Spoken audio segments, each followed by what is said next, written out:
definitely measures are high. First victory in the marathon, you know, is a great start. It's only my third marathon overall. It's definitely a positive, and you know, it's not just a low-key marathon. It's a major marathon, and today, in terms of the field, to finish with a victory and a British record, European record, I'm definitely happy, more than happy. I'm just now excited to go back home and spend a bit of time with my kids and chill. Larry. Well, congratulations. Thank you. You went through in 1:03:03, and you seem very, very relaxed. Can you kind of tell us when you kind of you seem like you put your race face on to about 20 miles, almost like how you raced in the 10K. What's the difference between your mental attitude in a marathon and mental attitude in the 10K? Yeah, the 10K is pretty easy enough. You can just switch off, and by the time you get to it, you only got 7 laps to go. In the marathon, it's a long way. It's 26.2. It's a very long way. So in my mind, I was thinking, I knew we weren't running that quick, so I'll just try and save as much energy as I can. Look around, see who's there, see who I can pick up from, who's tired, who's still looking good. That's what I was thinking in my mind.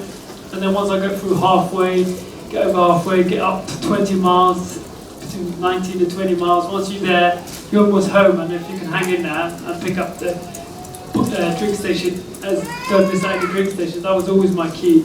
But today I felt good towards the end of the race. Early on, felt a bit sluggish, not tired, but just kind of couldn't quite get moving. And towards the end of the race, definitely felt a lot better.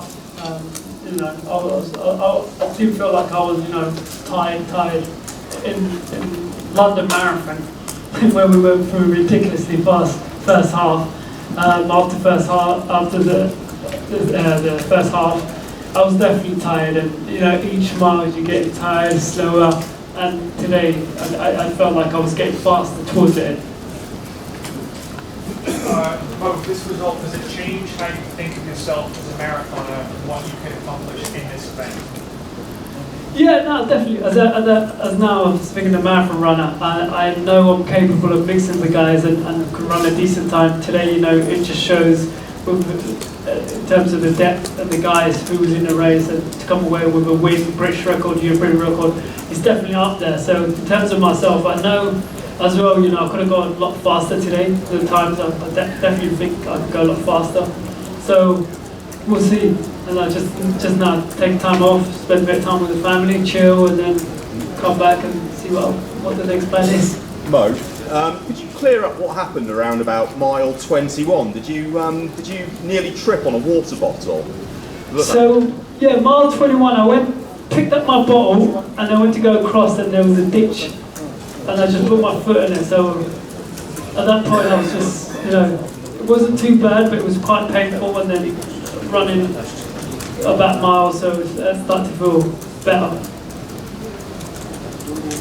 Were you, there was a period of about 18 miles where you seemed to let some of the guys go ahead by third. Was that planned, or did you go through a wobbly bit? To be honest, it was like the pace was going up and down, and I knew from that point, unless someone's going to go hard, the guys are going to get enough gap. So I was just trying to just run my own race at that point. But even though I was kind of running down, I was still kind of just not with it. And then towards the end, I just had to tell myself, come on, get with it, and then close the gap and get involved.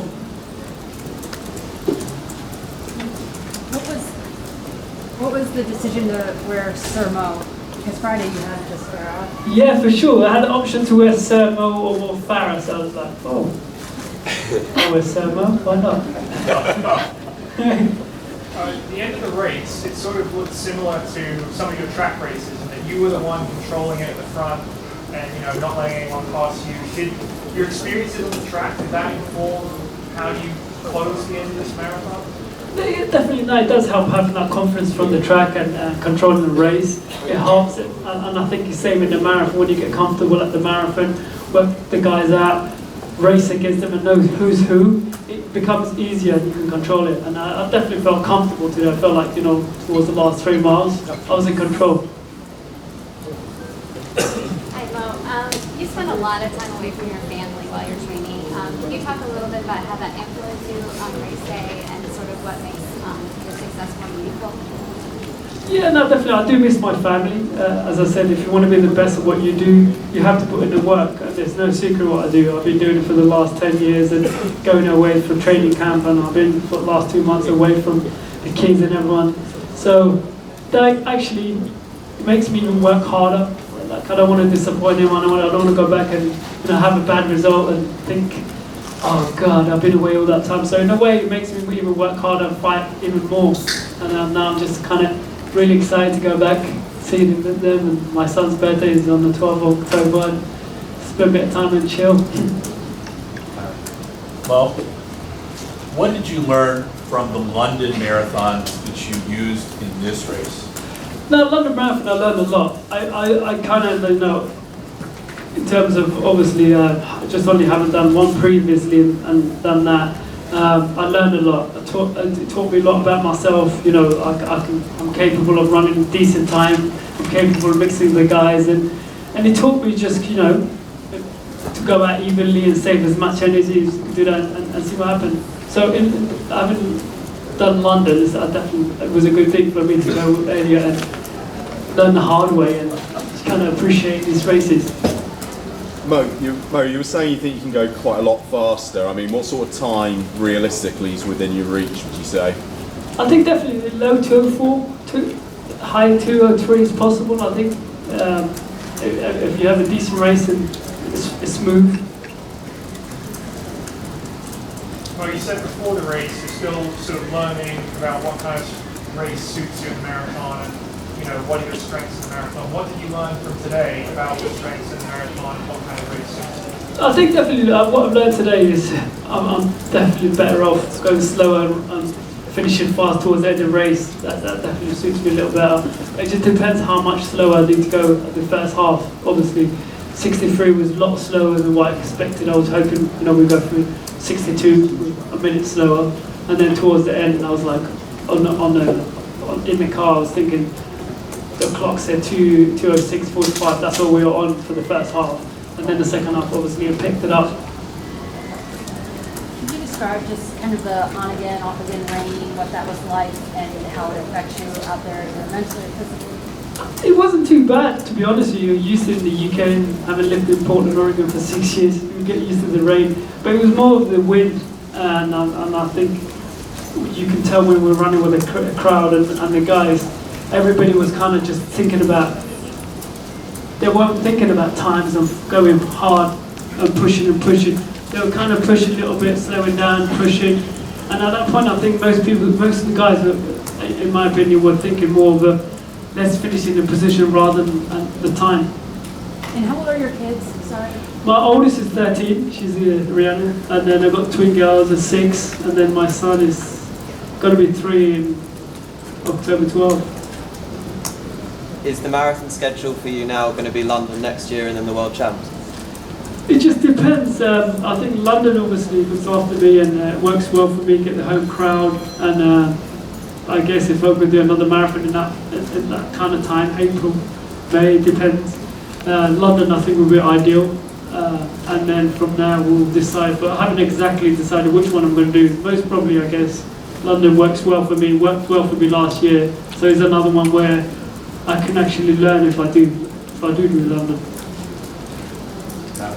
Well, what did Coach Gary Mopp say to you? Did he give you any advice at the end before the race? Are you guys pretty relaxed about everything? Yeah, we were very relaxed about it. I remember sort of talking to actually Tanya, so it's like, what's your tactics? I don't know yet.